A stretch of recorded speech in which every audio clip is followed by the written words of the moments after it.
Chapter 17. The Great Feast.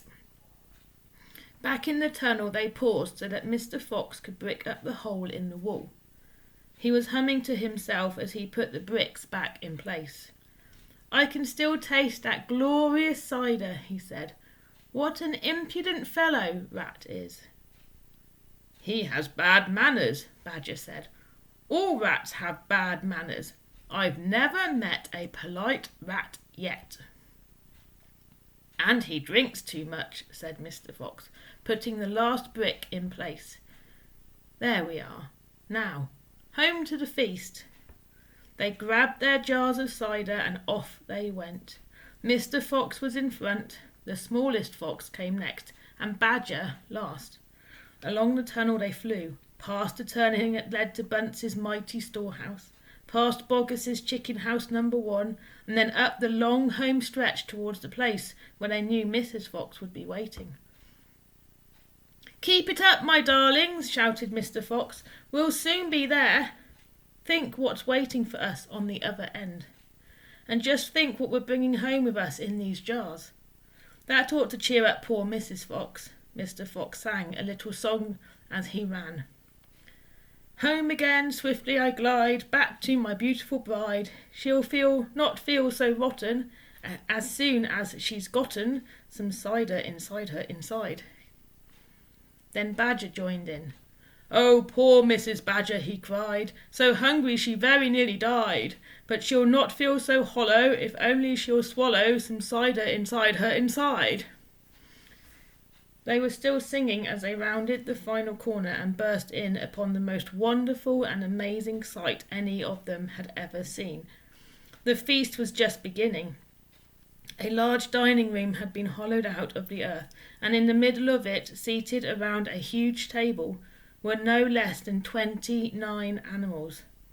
They were Mrs. Fox and 3 small foxes, Mrs. Badger and 3 small badgers, Mole and Mrs. Mole and 4 small moles, Rabbit and Mrs. Rabbit and 5 small rabbits, Weasel and Mrs. Weasel and 6 small weasels. The table was covered with chickens and ducks and geese and hams and bacon, and everyone was tucking into the lovely food. "My darling!" cried Mrs. Fox, jumping up and hugging Mr. Fox. "We couldn't wait. Please forgive us." Then she hugged the smallest fox of all, and Mrs. Badger hugged Badger, and everyone hugged everyone else. Amid shouts of joy, the great jars of cider were placed upon the table, and Mr. Fox and Badger and the smallest fox sat down with the others. You must remember, no one had eaten a thing for several days. They were ravenous. So, for a while, there was no conversation at all. There was only the sound of crunching and chewing as the animals attacked the succulent food. At last, Badger stood up. He raised his glass of cider and called out, "A toast! I want you all to stand and drink a toast to our dear friend who has saved our lives this day, Mr. Fox." "To Mr. Fox!" they all shouted, standing up and raising their glasses. "To Mr. Fox! Long may he live!" Then Mrs. Fox got shyly to her feet and said, "I don't want to make a speech. I just want to say one thing, and it is this. My husband is a fantastic fox." Everyone clapped and cheered. Then Mr. Fox himself stood up. "This delicious meal," he began, then he stopped. In the silence that followed, he let fly a tremendous belch. There was laughter and more clapping. "This delicious meal, my friends," he went on, "is by courtesy of Mrs. Boggis, Bunce and Bean." More cheering and laughter. "And I hope you have enjoyed it as much as I have." He let fly another colossal belch. "Better out than in," said Badger. "Thank you," said Mr. Fox, grinning hugely. "By now, my friends, let us be serious. Let us think of tomorrow and the next day and the days after that. If we go out, we will be killed, right?" "Right!" they shouted. "We'll be shot before we've gone a yard," said Badger. "Exactly," said Mr. Fox. "But who wants to go out anyway?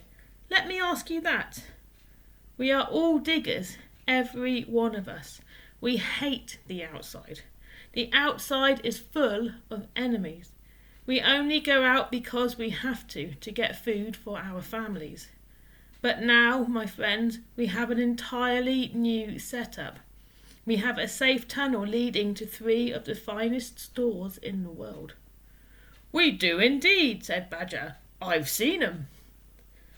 "And you know what this means," said Mr. Fox. "It means that none of us need ever go out into the open again."